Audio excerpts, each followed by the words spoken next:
Iran संकट का असर सिर्फ खाड़ी देशों की उड़ानों तक सीमित नहीं है। यूरोप और कनाडा जाने वाली फ्लाइट्स की इकोनॉमी सीटों के लिए स्पॉट फेयर अब करीब 1.5 लाख से 3 लाख तक पहुंच गया है, जबकि कई रूट्स पर नॉन स्टॉप फ्लाइट्स के विकल्प लगभग खत्म हो गए हैं। अहम रूट्स पर इस वक्त क्या किराए चल रहे हैं, बता रहे संवाददाता रोहन सिंह।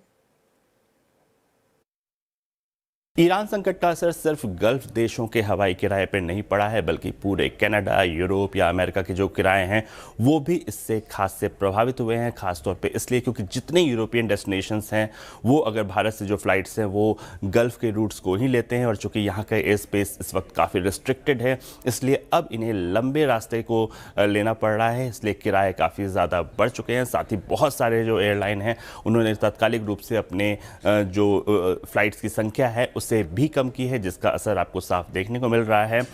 इनमें से लगभग सभी रूट्स पर आपको नॉन स्टॉप फ्लाइट नहीं मिलेंगी, और जो लेओवर के साथ फ्लाइट्स हैं उसमें लंबे लेओवर्स हैं, 10 घंटे, 15 घंटे, 20 घंटे तक के लेओवर हैं, और वो टिकट काफ़ी महंगे मिल रहे हैं। कुछ इंपॉर्टेंट रूट्स की अगर बात करें तो अगर आप दिल्ली से टोरंटो की 6 मार्च की फ़्लाइट देखते हैं, इकोनॉमिक फ़्लाइट, तो यहाँ पर भी नॉन स्टॉप आपको उपलब्ध नहीं दिख रहा है।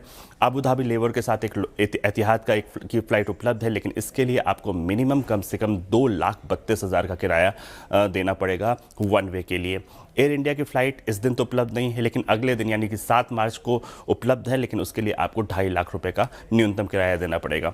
दिल्ली लंदन रूट की अगर बात करें, 6 मार्च को इकोनॉमी का अगर आप देखें तो एक लुफ्तांसा का मस्कट लेओवर के साथ एक फ़्लाइट उपलब्ध है, और ये है 1,40,000 इसकी इकोनॉमी की जो फेयर है वो रखी गई है। साथ ही 10 मार्च तक एयर इंडिया की इस रूट पर सभी उड़ानें फुल हैं। 11 मार्च का अगर आप किराया देखें तो 3,30,000 का किराया आपको यहाँ पे देखने को मिल रहा है।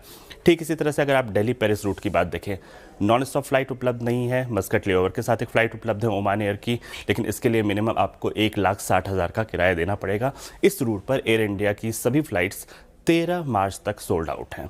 अगर आप एम्स्टर्डम रूट की बात करें, यहाँ भी डायरेक्ट फ्लाइट नहीं है, स्विस एयर की एक कनेक्टिंग फ़्लाइट है, लेकिन यहाँ पे इसके लिए आपको कम से कम 1.5 लाख रुपए का किराया देना पड़ेगा, और इस रूट पर भी एयर इंडिया की सभी फ्लाइट्स 12 मार्च तक के लिए फुल देखने को मिलेगी। तो यानी कि अधिकतर आप देखें तो नॉन स्टॉप फ्लाइट उपलब्ध नहीं है, और जो नॉर्मल फेयर है उसके मुकाबले 200%, 300% तक ज़्यादा इस वक्त किराए पहुँच चुके हैं।